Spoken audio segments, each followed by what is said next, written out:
Vamos a empezar viajando, como siempre, si te parece, Pancho, nos vamos a ir a un lugar llamado Brasil. Pero no el país, sino una pequeña localidad en el estado de Indiana, medio oeste de los Estados Unidos. Allí nació nuestro personaje de hoy, un 14 de febrero de 1913, James Riddle Hoffa, que pasaría a la historia como Jimmy Hoffa. Cuando tenía 7 años, su padre, que era de origen holandés, murió. Y a los 4 años, su familia se mudó a una próspera Detroit, donde él se criaría y viviría el resto de su vida. Pronto, a los 14 años, tuvo que dejar el colegio, porque tenía que salir a ganar el pan para su familia. Lo contrataron como cargador de camiones, un trabajo mal pago y con pésimas condiciones laborales. El tipejo enseguida mostró que no iba a ser fácil de arriar. Protestó contra todas las injusticias que él decía que le provocaban y no conforme con eso formó un sindicato. Ahí ya, desde abajo. Desde muy abajo. Tenía 16 años en ese momento. Desde abajo del camión, digo. ¿Sí? Cargando. Desde la fosa. Claro. Forma el sindicato en 1932, luego de irse de ese trabajo dando un portazo porque no quiso obedecer las órdenes de un despótico jefe de turno. Le ofrecen un puesto de alta responsabilidad en la Hermandad de Camioneros de los Estados Unidos, que era nada más ni nada menos que la asociación de sindicatos que manejaba todo el servicio de transporte en el país. Así que muy pronto él logra desde ahí un marco legal favorable para el gremio, primero en el Medio Oeste y desde 1940 para todo Estados Unidos. O sea que no manejó muchos camiones. Es la leyenda del camionero que no manejó camiones. Él empezó cargando camiones. Que no dio clases. Así que así se fue encumbrando, sobre todo por su gran carisma. Y muy pronto, como ya nos estamos imaginando, él asciende al sillón principal de la Hermandad de Camioneros, de donde empieza a lograr cosas hasta ese entonces inimaginables. Y bajo su mando empiezan a proliferar las huelgas espontáneas, los boicots secundarios y toma tremendamente fuerza el sindicalismo dentro de las empresas. Este hombre, en los 50, fue catalogado por Robert Kennedy, el hermano de John Fitzgerald Kennedy, como el hombre más poderoso de los Estados Unidos, junto con el presidente. Él se llevaba mal, ¿no? Con los Kennedy. Se llevó siempre mal con los Kennedy, sobre todo con Robert Kennedy, que ya vamos a ver en qué termina. Su manejo, ¿cuál era? Él empezó enfrentando a los grandes, a los pequeños grupos de empresarios con los grandes. Entonces licuaba el poder patronal y ahí lograba muchos beneficios para su gremio. Pero él tenía, sobre todo, para ganarse este elogio, digamos, entre comillas, de Robert Kennedy, tenía con qué. ¿Por qué? Porque con solo levantar un dedo, él podía paralizar todo el aparato productivo de los Estados Unidos. Me suena eso, ¿eh?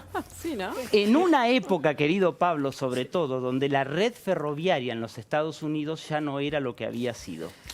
¿A qué te hace También me recordar suena. eso? Eso también, Sí, ¿no? algunos recuerdos.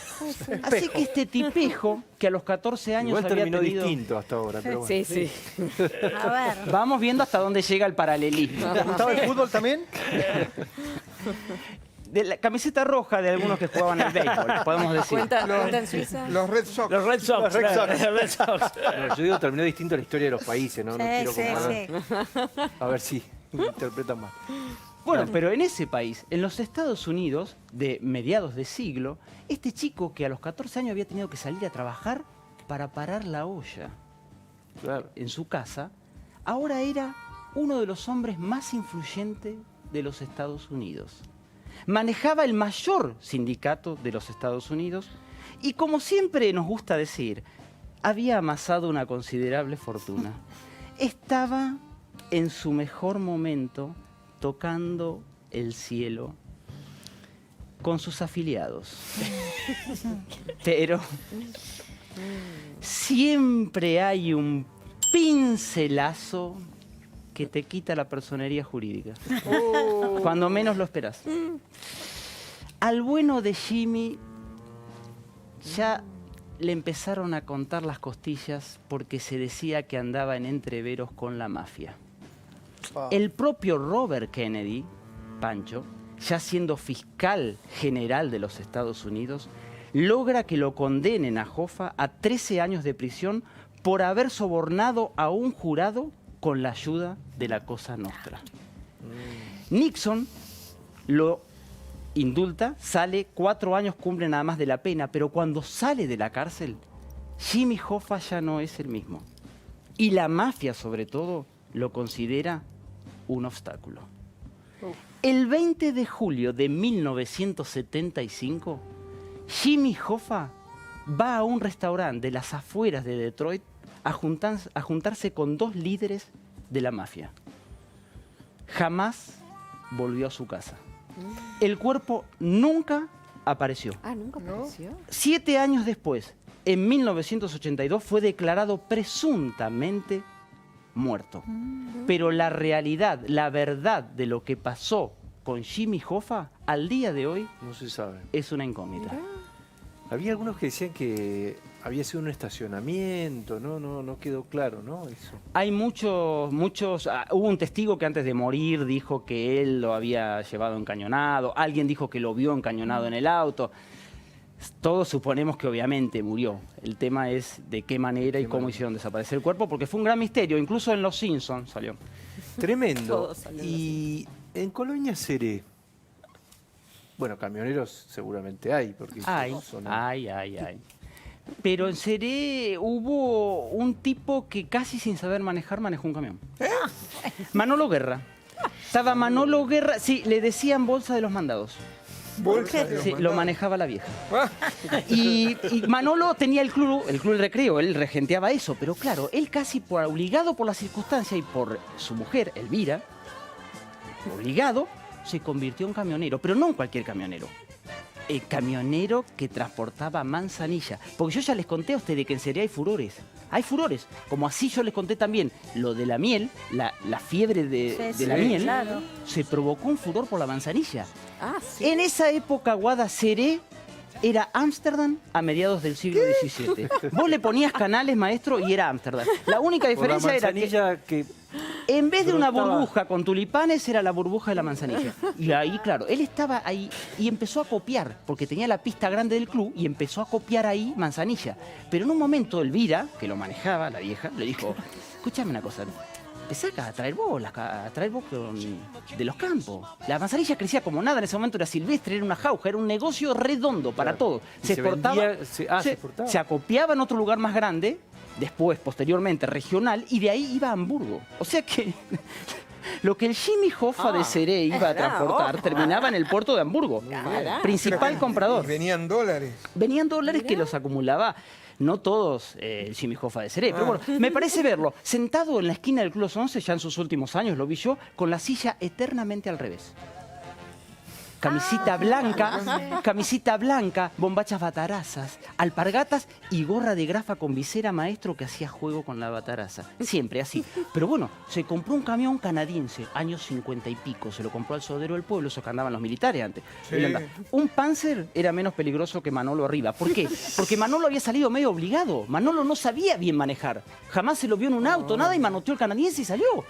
Porque Elvira lo chuceaba. Y empezó a hacer eso. Hasta que un día, claro, estaba Manolo, pero había un temita muy importante.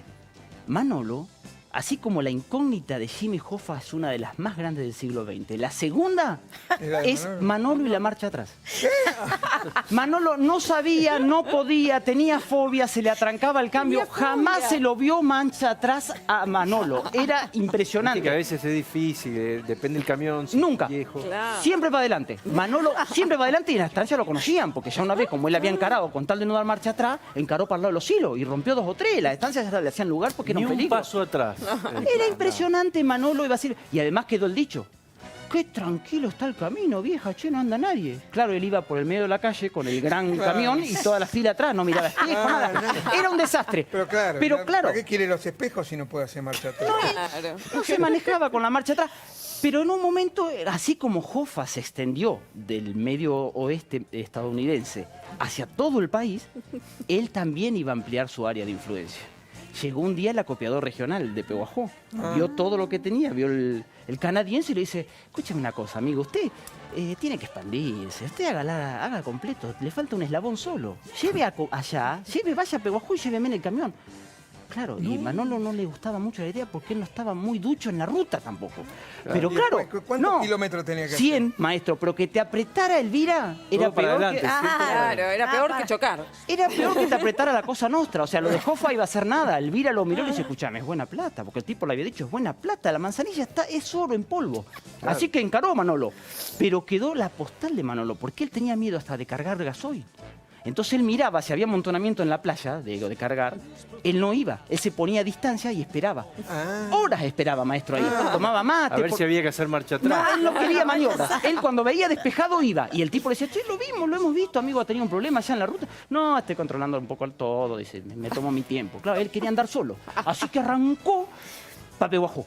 Y eso iba viento en popa, pero era tanto el furor por la manzanilla, que claro, iban de todas partes a Pehuajó al acopio, y el galpón, el playón grande donde se acopiaba, era un hervidero.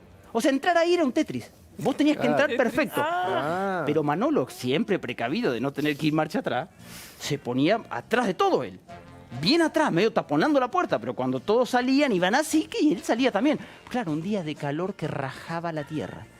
Impresionante la cantidad de manzanilla seca que había, ustedes piensen lo que era eso, y camiones hasta la cabeza ahí en Pehuajó. En un momento, cortocircuito de un camión, maestro, un motor, chisporroteo, se empieza a incendiar toda la manzanilla y griterío. Y camiones para acá y camiones para allá y empezaron, amigo, corra el camión, por favor, de marcha atrás que tenemos que salir. Le gritaban desesperados, empezaron a quemar la manzanilla y se empezó a chamuscar algún camión también adelante, las gomas y todo. Y Manolo nada y pensaban que lo hacía a propósito, pero Manolo estaba batatado y él jamás había ido marcha atrás. No iba, entonces un tipo desesperado, que ya el camión se le estaba quemando mucho, se le subió, manoteó la puerta y se le subió y proseguió con Manolo.